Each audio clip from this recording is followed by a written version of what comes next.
అందరికీ నమస్కారం అండి. ఎస్ఎల్ తెలుగు స్టోరీస్కి స్వాగతం. నేను చెప్పబోయే కథ ప్రేమ చెలగాటం, ఎపిసోడ్ నంబర్ 46. మరిన్ని కథల కోసం నా ఛానల్ని సబ్స్క్రైబ్ చేయండి.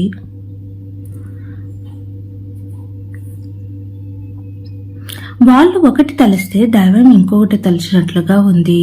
ఇప్పుడు ఆన్యా విక్కీల పరిస్థితి అంటే ఇప్పుడు ఆన్యా విక్కీల ఇద్దరి పరిస్థితి ఒకటే అయ్యింది. ఇద్దరికి ఒకరంటే ఒకరికి అస్సలు ఇష్టం లేదు. కలవని ఇద్దరిని కలిసి బ్రతకాలని మాట తీసుకుని చనిపోయింది రమాదేవి. విక్కీ భావనను చంపాడు. ఆద్యను కోమాలో ఉండడానికి కారణం అయ్యాడు. అలాంటి తనను చంపాలని వస్తే తనని పెళ్లి చేసుకుని ఆ కుటుంబానికి కోడలుగా బరువు బాధ్యతలు తీసుకోవాలి అంటే ఆన్యకు అస్సలు ఇష్టం లేదు. ఇంకా చెప్పాలంటే తను చరణ్ ప్రేమను వదిలి విక్కీని అస్సలు పెళ్లి చేసుకోలేదు. ఇక విక్కీకి అడుగు అడుగున అడ్డంకిగా ఉండే ఆన్య అంటే కోపం. తనను చెంప మీద కొట్టడంతో అది కాస్త పగగా మారింది. ఇదంతా ఒక ఎత్తైతే ఇంటికి వచ్చి మరీ తన గురించి నిజాలను చెప్పి ఆడియో వీడియో రికార్డులు వినిపించి చూపించి వాళ్ళ అమ్మకి తన మీద కోపం వచ్చేలా చేసింది. తను కొట్టింది, జనాలతో కొట్టించింది. ఇంకా ఎప్పుడూ తనని ఒక దెబ్బ కాదు కదా, ఒక మాట కూడానని వాళ్ళ అమ్మ చేత కూడా కొట్టించింది. తనకు ఇష్టమైన వాళ్ళమ్మ ప్రాణాలు పోవడానికి కారణం అయ్యింది. ఇంత చేసిన ఆన్యను నిజంగా చంపేయాలనేంత కోపంతో ఉన్నాడు విక్కీ. కాని ఈ ఇద్దరి పగ ప్రతీకారాలకు మధ్యలో రమాదేవి చనిపోతూ తీసుకున్న మాట నిలబడి ఉంది. ఆమె మాటకు విలువ ఇచ్చి దాన్ని నెరవేర్చే వరకు విశ్రమించని మోహన్ రావు వాళ్ళ మధ్య నిలబడి ఉన్నాడు. రమాదేవి చనిపోవడంతో ఆ ఇంట్లో అందరూ చాలా బాధలో ఉన్నారు. మోహన్ రావు బాధతో ఆఫీస్కు వెళ్లడం లేదు. విక్కీ మాత్రం వాళ్ళ అమ్మని తలుచుకుంటూ ఆమె అన్న మాటలను గుర్తు చేసుకుంటూ ఇంట్లోనే తాగుతూ ఉన్నాడు. ఇక కంపెనీ పనులను చరణ్ను చూసుకోమని చెప్పాడు మోహన్ రావు. చరణ్ ఆఫీస్కు రావడమే అతి కోపంతో వెళ్ళి, చరణ్, నేను నీతో మాట్లాడాలి అంది ఆన్య. ఆన్య, ఇప్పుడు చాలా పనులు పెండింగ్ లో ఉన్నాయి, మనం తర్వాత మాట్లాడుకుందాం అంటూ మాట దాటేస్తున్నాడు. అయినా తనకు తెలుసు ఆన్య ఏమడుగుతుందోనని. మరి ఆన్యకు సమాధానం చెప్పే ధైర్యం చరణ్కి లేదు. ఆన్యకు విక్కీ అంటే ఎంత కోపం పగ ఉన్నాయో కూడా చరణ్కు తెలుసు. అన్నీ తెలిసి కూడా ఆన్యతో మాట ఇప్పించాడు. దాంతో ఆన్య కోపంతో వచ్చింది అని ముందే ఊహించాడు చరణ్. తర్వాత కాదు, ఇప్పుడే మాట్లాడాలి, తొందరగా నాతో రా చరణ్ అంటూ చరణ్ చేయి పట్టుకుని అంది ఆన్య. చరణ్ తన రెండవ చేత్తో ఆన్య చేతిని తన చేతిపై నుంచి తీసేసి, అర్థం చేసుకో ఆన్య, నేను నీతో సాయంత్రం మాట్లాడతాను అని అన్నాడు. ఆన్యకు ఏం చెయ్యాలో తోచలేదు. తన బ్రతుకు తనకే తెలియకుండా ఒక్కసారిగా తల్లకిందులైనట్లుగా ఉంది. దాంతో చరణ్, సాయంత్రం నువ్వు రమ్య వాళ్ళ ఇంటికి రా, అక్కడ మాట్లాడుకుందాం అని అక్కడ ఉన్న ఒక వైట్ పేపర్ను తీసుకుని తను ఇక అక్కడ ఉద్యోగం చేయనని రాసిచ్చి వెళ్ళిపోయింది ఆన్య. ఆన్య వెళ్లిపోవడమే తన రూమ్కి డోర్ లాక్ చేసి ఆన్యను తలుచుకుంటూ, నన్ను క్షమించు ఆన్య అంటూ ఏడుస్తూ ఉన్నాడు చరణ్. సాయంత్రం ఆఫీస్ నుండి నేరుగా రమ్య వాళ్ళ ఇంటికి వెళ్ళాడు చరణ్. రమ్య చరణ్ని చూసి, రా చరణ్. రమ్య, ఆన్య ఎక్కడ ఉంది? రూమ్ లో ఉంది. ఆన్య అసలు ఏం తినడం లేదు, ఏడ్చింది ఏడ్చినట్లే ఉంది. అయినా నీకేమైనా పిచ్చా? ఆన్యని తీసుకుని వెళ్ళి అలాంటి వాడికి పెళ్లి ఎలా చేద్దామని అనుకున్నావు? ఆన్య ఇష్టంతో నీకు పని లేదా? ఎందుకు దాని చేతిని తీసుకుని వెళ్ళి మీ పెద్దమ్మ చేతిలో పెట్టావు అని కోపంగా అంది రమ్య. రమ్య అన్ని ప్రశ్నలు అడిగితే వాటికి ఏమీ సమాధానం చెప్పకుండా, రమ్య, నేను ఆన్యతో మాట్లాడాలి అని మాత్రమే అన్నాడు చరణ్. ఇక రమ్య ఏమీ అడగకుండా ఆన్య ఆ రూమ్లో ఉంది, వెళ్ళు చరణ్ అంటూ చూపించింది. చరణ్ మనసు అంతా భారంతో తన అడుగులు ఆ రూమ్ వైపుకు వెళ్ళలేక వెళ్తున్నాయి. నా ప్రేమను నేనే చేతులారా చంపుకున్నాను. ఆన్యకు నేను ఎదురు పడితే ఇప్పుడు ఆవేశంతో ఏమంటుందో అనుకుంటూ వెళ్ళాడు.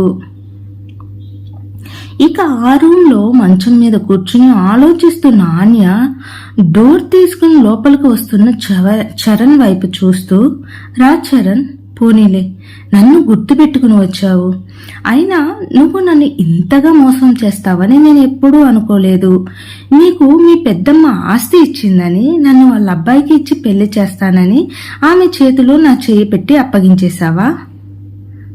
ఆన్య అది అని అంటూ చరణ్ అంటూ ఉండగా, చరణ్ ముందు నన్ను మాట్లాడు. నువ్వు ఇన్ని సంవత్సరాల మన ప్రేమను అర నిమిషంలో వదులుకున్నావంటే నీకు మన ప్రేమ మీద ఎంత ప్రేమ ఉందో నాకు బాగా అర్థమైంది.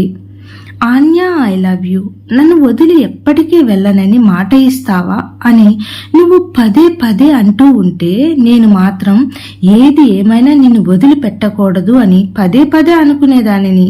కానీ అలా అడిగిన నువ్వే ఇలా నన్ను వదిలేస్తావని అనుకోలేదు.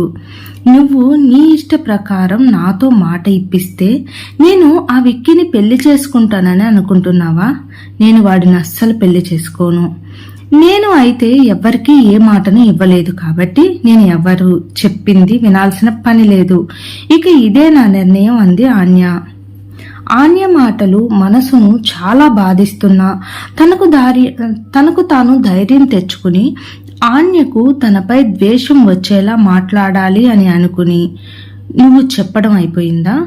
ఇప్పుడు నేను చెప్పబోయే మాటలను విను. ఆన్య, నాకు నువ్వంటే చాలా ఇష్టం. అది అప్పుడు, ఇప్పుడు కాదు అని చరణ్ అనగానే ఆన్య షాక్ అయి చూసింది. చూడు ఆన్య, నువ్వు నన్ను ఒక పాములా వాడుకున్నావు. నీ పగ ప్రతీకారాలకు నన్ను బలి చేసేలా చేశావు. అలా అని నన్ను బెదిరించావు కూడా. నువ్వు నన్ను అంతలా ప్రేమిస్తే నీకు అంత ఘోరం జరిగినా కూడా నీకు నేను గుర్తు రాలేదు. నాకు చెప్పాలని కూడా నీకు అనిపించలేదు కదా? అంటే ఈ చరణ్ నిన్ను, నీ కుటుంబాన్ని ఓదార్చడానికి కూడా పనికి రాలేదు. కానీ నీ పగ ప్రతీకారం తీర్చుకునే ఒక ఆయుధంలాగా నన్ను ఉపయోగించుకున్నావు. అయినా నువ్వు నాశనం చేయాలనుకుంది మా పెదనాన్నను, అతని కుటుంబాన్ని. అయినా విక్కీ అన్నట్లుగా నువ్వు కూడా మా పెద్దమ్మ చనిపోవడానికి కారణమేగా. అప్పుడు నీకు విక్కీకి తేడా ఏముంది? నా దృష్టిలో మీరిద్దరూ ఒకటే. నిజం చెప్పాలంటే నువ్వు విక్కీకే బాగా సూట్ అవుతావు అని అన్నాడు చరణ్. ఆ మాటతో ఆన్యకు ఎక్కడ లేని కోపం వచ్చింది.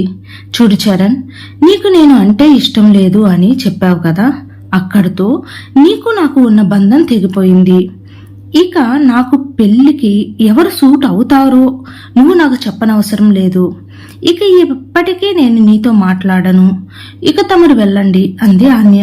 సరే ఆన్య, నేను వెళ్తాను అని చెప్పి అక్కడి నుంచి వెనుతిరిగి చూడకుండా వెళ్ళిపోయాడు చరణ్. ఇక ఆన్య ఒక్కసారిగా కింద కూలపడిపోయి ఎక్కడ లేని దుఃఖం తను ఎంత ఆపాలని అనుకున్న ఆగక వస్తుంటే ఎక్కి ఎక్కి ఏడుస్తూ ఉంది. అది చూసిన రమ్య, సుందరమ్మ ఆన్య దగ్గరికి వెళ్ళి, ఆన్య ఏడవకు అంటూ ఓదార్చుతూ ఉన్నారు. రమ్య, చరణ్ని చూసావా ఎలా మారిపోయాడో? నేను విక్కీ ఒకటేనని అన్నాడు, అయినా నాకే ఎందుకు ఇలా? నేను ఇష్టపడినవన్నీ దూరం అవుతున్నాయి అంటూ ఏడుస్తూ ఉంది ఆన్య. చరణ్ అన్న దానిలో తప్పు ఏముందాన్య అని అన్నాడు సుందరయ్య. ఆ మాట విన్న ఆన్య ఆశ్చర్యంగా, తాతయ్య మీరు కూడా నన్ను ఆ విక్కీతో పోలుస్తున్నారా? అన్ని విషయాల్లో కాదాన్య, నీ పగ ప్రతీకారాలకు నువ్వు చేసిన పనుల విధానం గురించి చూస్తే చరణ్ అన్నట్లుగా నాకు కూడా నీలో విక్కీనే కనిపిస్తున్నాడు. వెంటనే రమ్య, తాతయ్య అని అంది. అవును రమ్య, నువ్వు నాకు చెప్పిన దాన్ని బట్టి నాకు కూడా చరణ్ లాగానే అనిపిస్తుంది అని అన్నాడు సుందరయ్య. ఆన్య గురించి తెలిసి కూడా అలా ఎలా మీకు అనిపించింది అని అంది సుందరమ్మ. ఆన్య, మీ నాన్నగారు కేసుని ఎందుకు వాపస్ తీసుకున్నారు అని అన్నాడు సుందరయ్య. మా ఇంట్లో వాళ్ళు బాధపడినట్లుగా మోహన్ రావు గారు వాళ్ళ బిడ్డ కోసం బాధపడకూడదు అన్నారు. అంటే ఆయన వాళ్ళని క్షమించి వదిలేశారు. మరి నువ్వేం చేశావు? మీ నాన్న మాటకి నువ్వు విలువ ఇవ్వలేదు. ఆయనకు వ్యతిరేకంగా నిర్ణయం తీసుకున్నావు. విక్కీ చేసింది తప్పే. దానికి మీరు న్యాయపరంగా పోరాడాలి. మరి నువ్వు విక్కీని చంపాలని, ఇంకా వాళ్ళ కుటుంబంపై పగతో చరణ్ సాయంతో వాళ్ళ ఆఫీసులో ఉద్యోగంలో చేరావు. నువ్వు విక్కీపై పగబట్టినట్లుగానే తనకు నచ్చని పనిచేసే వారి మీద, తనను కొట్టిన వారి మీద అతను కూడా పగబడతాడు కదా. మరి ఇప్పుడు వాళ్ళ అమ్మగారు కూడా నీ వల్లే చనిపోయారు కదా. అప్పుడు అతను నీ మీద పగతోనే ఉంటాడుగా. అప్పుడు అతని పగ కూడా నీకు లాగానే తనకు న్యాయపరమైనదేగా అని అన్నాడు సుందరయ్య.